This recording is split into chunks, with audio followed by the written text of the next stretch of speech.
Hi there. So, this is a time that I've been very, very much pondering, like we probably all have at the end of one year and the beginning of the next. Happy New Year. And I've been thinking about walking into later stages in life and how fast it all happens, of course. Like, all of a sudden we're there and then we're here, and it's just amazing the way life, living in the moment, moments come and moments go and disappear, and it's just incredible the way life strings along. But being at a special age, going into my 60s, that was a big one for me. I felt that my whole life was just on fast track. I'd done so much in all those years, and now here I am. So, what do you do from here? Well, I have never felt more alive than I do now. I feel more resolved.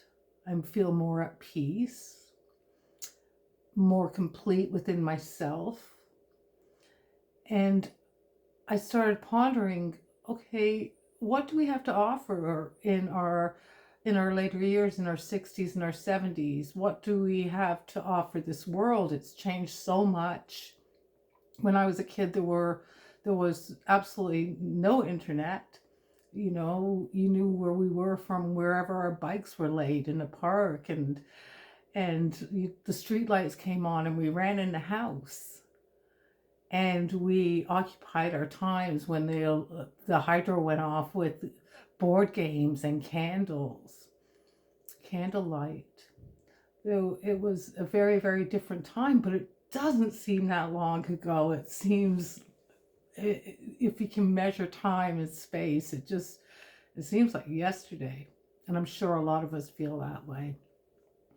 But understanding where we've been and where we've come from, there's a special type of wisdom in that.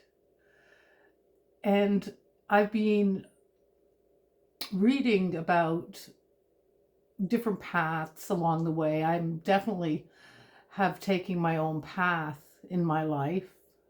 I've had my own perspective, which has changed on numerous different pivoting points in my life, with lessons learned, perspectives change. And I really believe that coming to this point in your life, it's more of a heroic wisdom.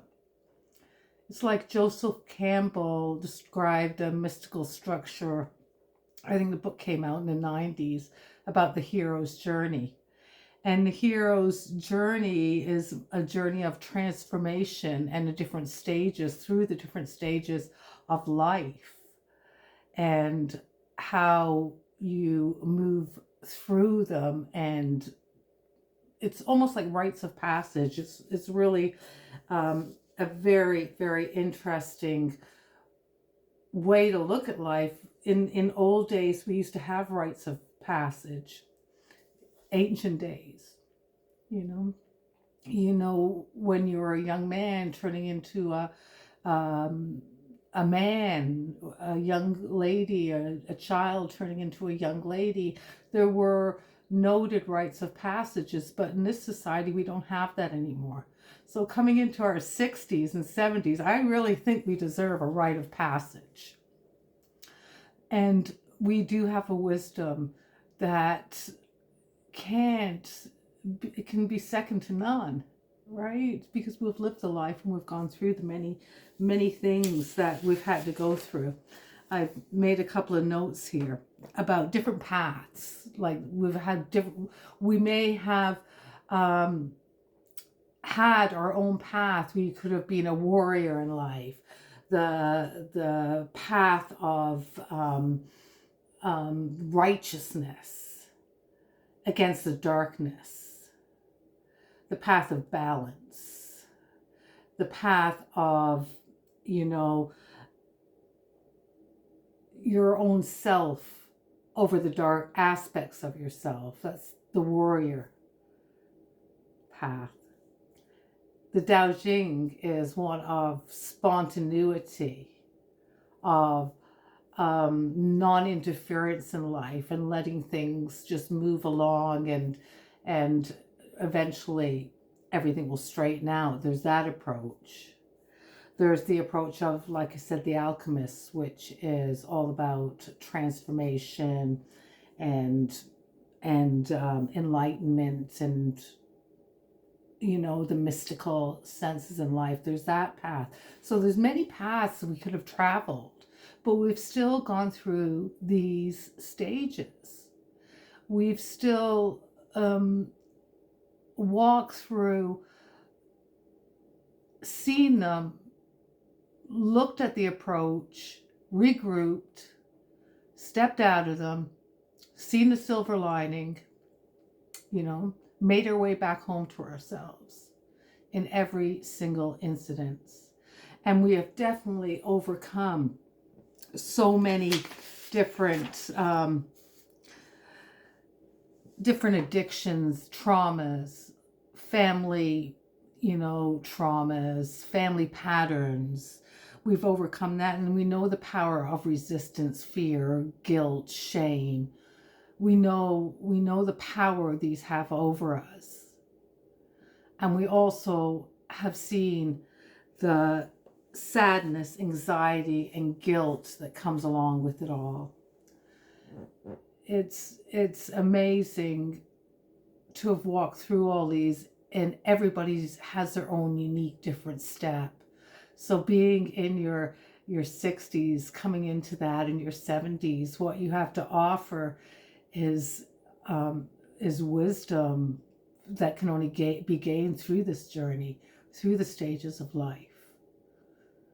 And it amazes me so much when I look out there on social media and I see, what's going on and how much life has changed. But there are some people there, some kids, have broken through veils, and science has stepped up and evolved. And I've always said it's the mystic that turns on the light for the scientists. I know that's a meme or a quote somewhere, but I truly believe that it's the people that see into the unknown and look through the veil, right? That's a certain kind of person too. So we all have these great wisdoms to impart on people, and we're not done. I think that it's an age that you can lean back and not be so involved in the fight, but can see through it now. So it isn't so bad walking into the next stage of life. It isn't so bad being so-called in our winter of our life, or the fall, or wherever we are. After we get through it and we start to own ourselves and own our knowledge, own our experience, right? Own the whole story of ourselves. And I think most importantly is leaving all the guilt behind and seeing that life is much more mystical than it appears to be. So we have that to offer. So it's almost kind of a relief to me that I took a look at this, because I did feel for a while that, game's over. But my path was absolutely a path it was non-resistance, but at the same time, I chose to take on paths of alchemy, of meditation, harmonic wisdom, philosophy, mysticism. They're all just excited me, and so my life was, I still had all those traumas and I still walked through all those stages of life, but I saw them through the lens of the path I was walking. So we are all different. We all have all these stories and we're all amazing.